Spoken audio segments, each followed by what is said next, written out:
Hi friend, small step में आपका स्वागत है। मैं पुष्कर ओझा आज आप लोगों के लिए लेकर आया हूं कॉमर्स से जुड़ी कुछ महत्वपूर्ण प्रश्नों को जो कि आगामी प्रतियोगी परीक्षाओं के लिए उपयोगी और महत्वपूर्ण है, जैसे कि MCom entrance, BCom entrance, UGC NET, GIC, PGT, TGT. हमारा आज का टॉपिक है व्यावसायिक अर्थशास्त्र, बिजनेस इकोनॉमिक्स। चलिए अपना वीडियो स्टार्ट करते हैं और देखते हैं।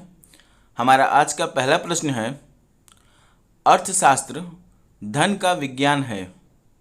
यह कथन या यह परिभाषा किसने दिया है? तो इसका आंसर है, यह कथन प्रोफेसर एडम स्मिथ ने दिया है। चलिए इसी श्रृंखला में अपने अगले प्रश्न की ओर आगे बढ़ते हैं और देखते हैं। हमारा अगला प्रश्न है, अर्थशास्त्र सामाजिक विज्ञान के साथ साथ एक व्यक्तिगत विज्ञान भी है। यह कथन किसका है? तो इसका आंसर है, यह कथन प्रोफेसर रॉबिन्स का है। चलिए इसी श्रृंखला में अपने अगले प्रश्न की ओर आगे बढ़ते हैं और देखते हैं। हमारा अगला प्रश्न है, आधुनिक अर्थशास्त्र का पिता किसे कहा जाता है या किसे माना जाता है? तो इसका आंसर है, आधुनिक अर्थशास्त्र का पिता एडम स्मिथ को माना जाता है। चलिए इसी श्रृंखला में अपने अगले प्रश्न की ओर आगे बढ़ते हैं और देखते हैं। हमारा अगला प्रश्न है, the wealth of nation, the wealth of nation पुस्तक किसने और कब लिखी है? तो इसका आंसर है, द वेल्थ ऑफ नेशन पुस्तक एडम स्मिथ ने 1776 ईस्वी में लिखी है। चलिए इसी श्रृंखला में अपने अगले प्रश्न की ओर आगे बढ़ते हैं और देखते हैं। हमारा अगला प्रश्न है, अर्थशास्त्र में उत्पादन एवं वितरण का सिद्धांत किसने दिया है? तो इसका आंसर है, उत्पादन एवं वितरण का सिद्धांत कैनन ने दिया है। चलिए इसी श्रृंखला में अपने अगले प्रश्न की ओर आगे बढ़ते हैं और देखते हैं।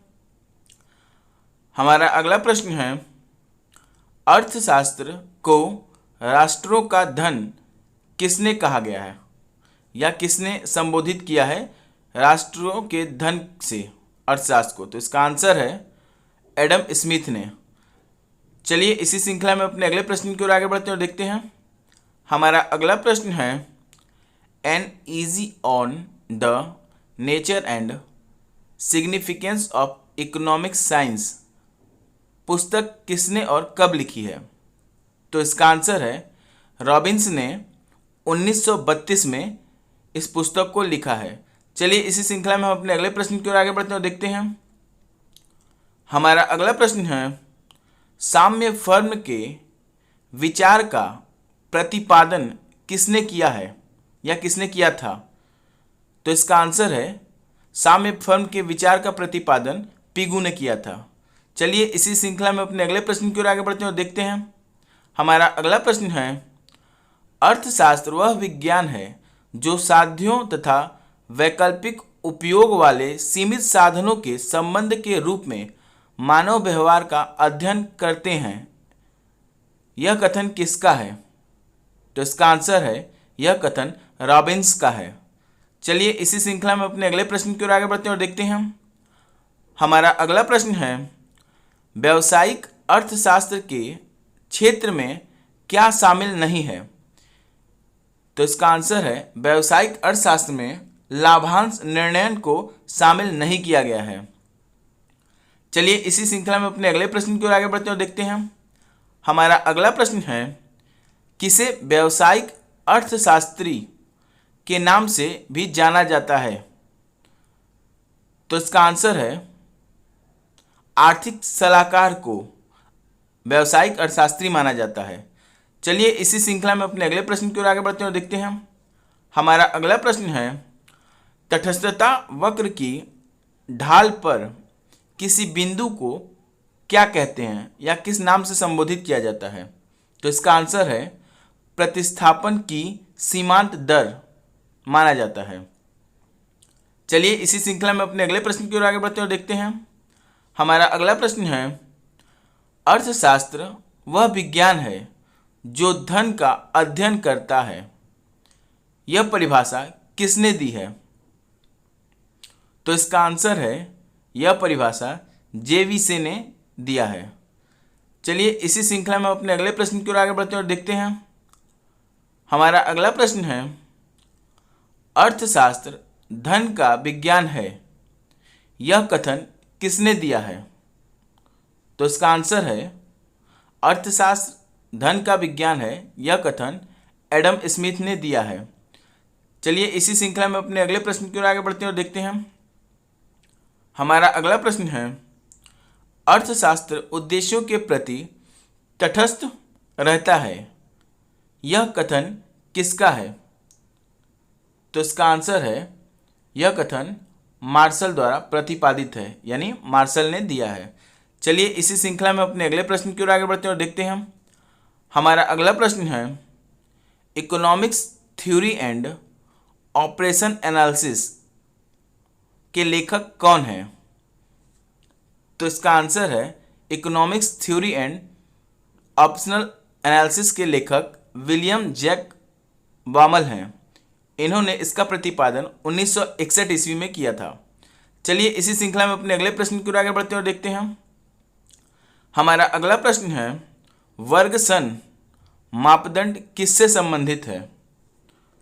तो इसका आंसर है, वर्ग सन मापदंड सामाजिक कल्याण के फलन से संबंधित है। चलिए इसी श्रृंखला में अपने अगले प्रश्न की ओर आगे बढ़ते हैं और देखते हैं।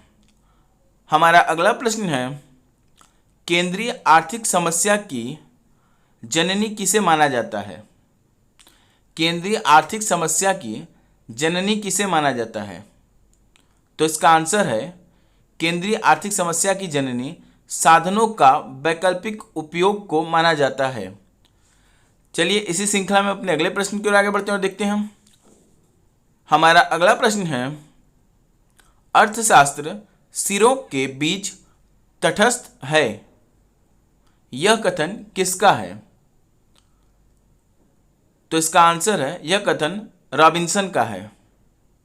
चलिए इसी श्रृंखला में अपने अगले प्रश्न की ओर आगे बढ़ते हैं और देखते हैं।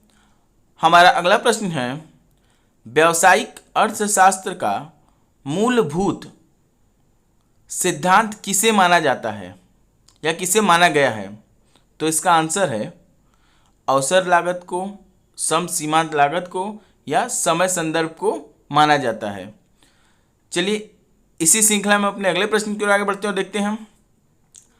हमारा अगला प्रश्न है, व्यष्टि अर्थशास्त्र को किस सिद्धांत के नाम से भी जाना जाता है?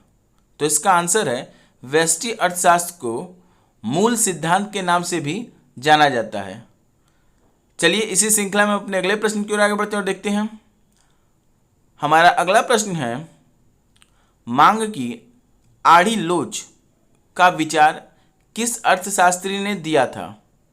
तो इसका आंसर है, मांग की आड़ी लोच का विचार मूर ने दिया था।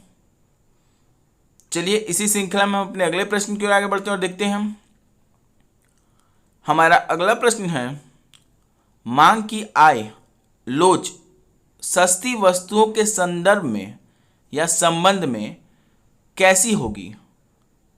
तो इसका आंसर है, मांग की आय लोच सस्ती वस्तुओं के संदर्भ में ऋणात्मक होगी। चलिए इसी श्रृंखला में अपने अगले प्रश्न की ओर आगे बढ़ते हैं और देखते हैं। हमारा अगला प्रश्न है, किस अर्थशास्त्री ने स्थिर लागत को पूरक लागत की संज्ञा दी है? तो इसका आंसर है, मार्शल ने स्थिर लागत को पूरक लागत की संज्ञा दी है। चलिए इसी श्रृंखला में अपने अगले प्रश्न की ओर आगे बढ़ते हैं और देखते हैं। हमारा अगला प्रश्न है, सम उत्पाद वक्र रेखा का संबंध किस पर निर्भर करता है? तो इसका आंसर है, प्रतिस्थापन की दर पर निर्भर करता है। चलिए इसी श्रृंखला में अपने अगले प्रश्न की ओर आगे बढ़ते हैं और देखते हैं। हमारा अगला प्रश्न है, किसे सम सीमांत उपयोगिता का नियम के नाम से जाना जाता है? तो इसका आंसर है, तटस्थता का नियम को ही सम सीमांत उपयोगिता का नियम भी कहते हैं। चलिए इसी श्रृंखला में अपने अगले प्रश्न की ओर आगे बढ़ते हैं और देखते हैं। हमारा अगला प्रश्न है, तृप्ति के बिंदु पर सीमांत उपयोगिता क्या होती है? तो इसका आंसर है तृप्ति के बिंदु पर सीमांत उपयोगिता शून्य होती है। चलिए इसी श्रृंखला में अपने अगले प्रश्न की ओर आगे बढ़ते हैं और देखते हैं। हमारा अगला प्रश्न है उच्चतर उदासीनता वक्र, उच्चतर या उच्चतम उदासीनता वक्र क्या प्रदर्शित करता है? तो इसका आंसर है संतुष्टि का उच्चतर स्तर को प्रदर्शित करता है। चलिए इसी श्रृंखला में अपने अगले प्रश्न की ओर आगे बढ़ते हैं और देखते हैं। हमारा अगला प्रश्न है वस्तु विभेद का विचार किस बाजार से संबंधित है, या वस्तु विभेद का विचार किससे संबंधित है? तो इसका आंसर है एकाधिकारिक प्रतियोगिता बाजार से संबंधित है। चलिए इसी श्रृंखला में अपने अगले प्रश्न की ओर आगे बढ़ते हैं और देखते हैं। हमारा अगला प्रश्न है अपूर्ण प्रतियोगिता का विचार किसने प्रस्तुत किया था? अपूर्ण प्रतियोगिता का विचार किसने प्रस्तुत किया था? तो इसका आंसर है अपूर्ण प्रतियोगिता का विचार श्रीमती जॉन रॉबिन्सन ने प्रस्तुत किया था। ऐसे महत्वपूर्ण प्रश्नों के लिए मेरे चैनल को लाइक, सब्सक्राइब और शेयर जरूर करें। और हाँ मित्रों, बेल आइकन दबाना ना भूलें जिससे कि मेरी नई वीडियो की अपडेट आपको मिलती रहे। हम इसी तरह महत्वपूर्ण प्रश्नों की श्रृंखला आपके समक्ष लेकर प्रस्तुत होते रहेंगे। धन्यवाद।